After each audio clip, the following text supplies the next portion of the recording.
Big glass of tea, mostly venting. My 25 family is pretty great. What little drama there is surrounds my aunt who's distanced herself because of her boyfriend. It's my husband's 26 family that is a time and a half. My mother-in-law has always been emotionally distant with everyone, even when her 4 kids were growing up. But I think that's because their dad wasn't the nicest guy. Alcoholic, borderline abusive, not a great guy. But my MIL was nice enough and welcomed me into the family 7 years ago when my husband and I first got together. She did her best up until last year to get everyone together for holidays and birthdays, and she was very generous at Christmas. Not that that matters to me, but it'll become important in a minute. Right after my husband moved in with me 7 years ago, when all the kids were out of the house, my MIL finally decided to pull the trigger and file for divorce. It's worth mentioning that she has a very moochy friend who's also verbally abusive, and instead of escaping abuse by divorcing my FIL, she just traded one abuser for another. She wanted to be bought out of her half of the house if FIL didn't want to sell, which is valid enough. My husband and I were looking into buying her out of her half, as the house is essentially already split in two and just needs a single wall put up to duplex it. We did a lot of evaluation, pulling from multiple sources, including an appraiser, to get an estimated value for the house. Her half was valued at $340K, so that's what we offered.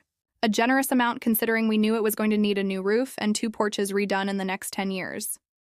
Back then, we estimated the work to be $25 to $50K. She told us no and that she wanted $380, not $340 for the house and $40 more from FIL. She just wanted $380 for the entire divorce from wherever she could get, and she used her half of the house as an excuse to get it. We ended up passing because it's not fair for you to ask your children to pay for the divorce that you ultimately wanted. I told Phil not to give her the $380, as that's an extra $80K from the initial valuation, and that's not mentioning the upcoming maintenance on the house that would have to be done. He looked me dead in the face and told me, I'm just going to give her the $380. Whatever, I guess you could chalk up the extra $40K as the price of all the stuff she'd left behind. Except while FIL was at work, she had the kids help her pack all the stuff she wanted. So I'm unaware of what the extra money was really for. Pain and suffering? Who knows how she justified it? It was what it was, and what it was none of our business anymore since we'd backed out of the offer. FIL had the house paid off before this, so he just took out the equity in the form of a new mortgage at a low rate. Low for today's standards, for sure. Making a monthly mortgage payment of $2,400. It was honestly none of our business anymore, and we let it go. Holidays and birthday gatherings were the same. Back in 2016-ish, Emile had inherited her mom's house, so when they divorced less than 2 years later, she had a place to go with a cheap mortgage. And her abusive friend convinced her to buy another house to rent out on an Airbnb clone site. That house, BTW, is where abuser lives now, and has been living as the property manager for several years. They only rent the downstairs, so abuser takes the upstairs master. She lives there for free, and there's hardly any tenants who rent. If there was, she wouldn't be worried about the second mortgage, as it'd be paying for itself. Fast forward to last year. FEL usually attempts to invite us last minute for Thanksgiving. My husband and I already go to 2 dinners, my mom's and his. But we always try to drop by, and his dad usually tries for the day before or the day after to extend last-minute invitations to all the kids. And I thought it was weird that Thanksgiving had come and gone without a word from him. Well, early into the next week, we'd gotten a call. It was his 3rd brother telling my husband that his 2nd brother found him in his bathroom deceased. His oldest brother, the day he was found, attempted to Zelle himself $1,000 from FIL's phone, which luckily didn't go through, so he canceled it. And MIL texted 3rd brother asking if they were going to sell the house and that maybe she was interested in buying it. Only my husband and I knew about the financial situation of the divorce at this point, so while it seemed insensitive to 3rd brother, it made my husband and I quite angry. The behavior from her and abuser only show how angry they are that she divorced him when she did.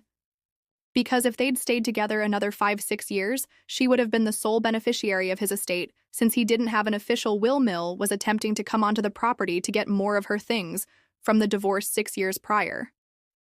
And nobody really understood why I was mad, until I explained to them how she got an extra $40K in the divorce. $40K that got pulled out through a mortgage that my husband and his brothers now have to pay. She got what she seemingly wanted years ago. for the kids to pay for the divorce. While I did my best to liquidate assets and clean the dumpster fire of a property, she offered no physical help and very little emotional support. Not even an apology for how the finances worked out to screw over the boys. I've done the math, and even if you want to say she was entitled to $340K, half the appraisal value, she got $380K, which based on mortgage calculator is a difference of about $400 a month give it take when you factor in the interest. And before anyone asks, it's not worth it to sell. My FIL built that house and my husband is very sentimental. He refuses to give up his 25% share and I don't blame him. Third brother was living in the house at the time with nowhere else to go for so inexpensive. And 6 months after his passing, oldest brother moved in because rent and mortgages in my area are insane. The people living there are covering the mortgage and kicking second brother some money every month. We don't want money from them. We have chickens there anyway, so technically we're using the property. I just don't like how bitter Emil and Abuser seem to be that they didn't get anything from the estate. She also has asked third brother to borrow money and return gifted funds since she can't afford both houses' payments. She finally decided to take everyone's advice and is planning on selling her second house, but asked for $25K loan to get the house ready for sale from third brother. She told him she'd gotten denied for 2 loans already. Last Christmas, it was obvious she was hurting financially, which is why I mentioned it earlier. She also told me she wasn't sure how she was going to retire with 2 mortgages. It really seems like she wants the estate money however she can get it, and I think Abuser is the one pulling the strings on a lot of the decisions she makes. Oldest brother is a whole other story. Very mentally ill, refuses to take accountability for his own situation, blames everyone else for his problems, and on hard prescribed medication for 2 decades. Both him and Mil are similar. Financially illiterate and refuse to acknowledge wrong-doing. Mil is almost 60, so arguably her generation doesn't really give verbal apologies. They just extend olive branches in the form of gifts and notes asking for you to get over it. He's trying to be better and get his medication sorted. I can see slow positive growth, but I honestly think he's too mentally ill to get to a place of normalcy. Not mentally ill. I think he can get a little better, but not fully, as what he's diagnosed with isn't exactly curable. Back in 2020, he had a one-night stand. The lady wanted a baby, was freaking out about being close to 40, and intentionally got pregnant, she hid the pregnancy from him, and got married to her on-again, off-again abusive boyfriend. This landed his name on our niece's birth certificate. She then had a second with abusive boyfriend. Oldest brother himself has been fighting for 4 years to get rights to our niece. Abusive ex-boyfriend has thrown a fit every time he wanted to. See our niece. He finally spent a lot of money to get baby mom's abusive now ex out of her house. He had control of the kids, and seemingly has a weird obsession over our niece who's not his biological child. Very little interest shown in his own daughter.